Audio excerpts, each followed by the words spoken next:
So what are the components of a positive classroom or school climate? Well, in a school or in a place of business or a family, it doesn't really matter. You have two things. You have people and you have tasks or things that have to be performed.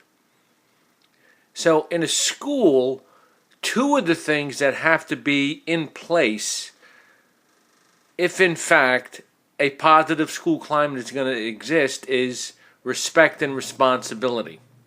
Those are two absolutes. Respect and responsibility. You could see that on the slide that's in front of you. The other two things is we want to begin, and this has to start at an early age, we want to begin to make sure that our students are compliant. And we want to make sure that the students and administrators and teachers all feel emotionally safe.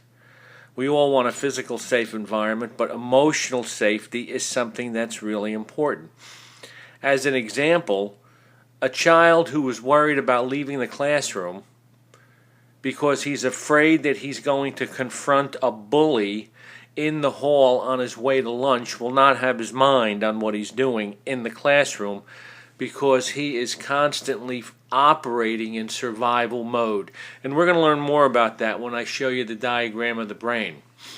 So, 4 key components that are research-based that are part of a positive school climate.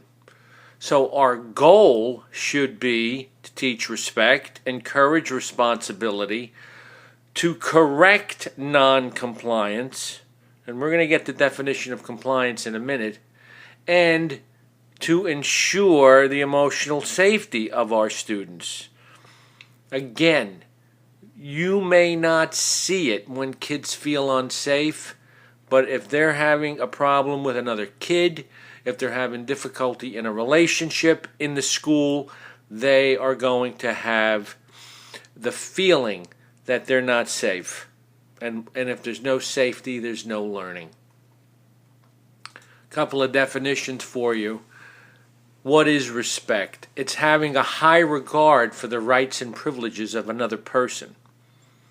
A high regard for the rights and privileges of another person.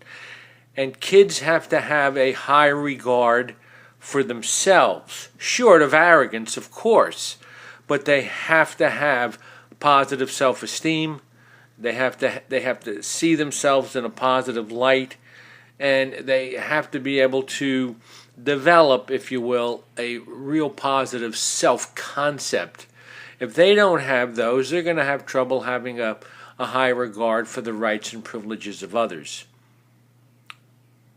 Responsibility, having the ability to follow through on a task, and we could almost stop right there, as I said before, because there's only 2 things that exist in reality: respect, people; responsibility, a task or things.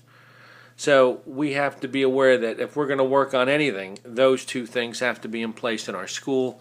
And then we have compliance, and that is doing what we're told when we're told to do it with a good attitude, and attitude needs to be highlighted there. Now, we're going to get into teaching respect in our next presentation.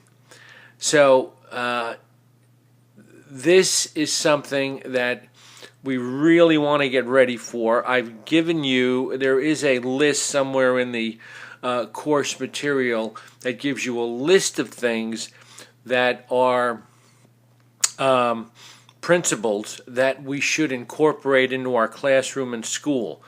But we're going to be covering another presentation, and that is going to be exclusively on how to teach respect to our students and how to build those principles into our students and make them part of their character. So be prepared for the next presentation. You may want to take a look at some of your notes.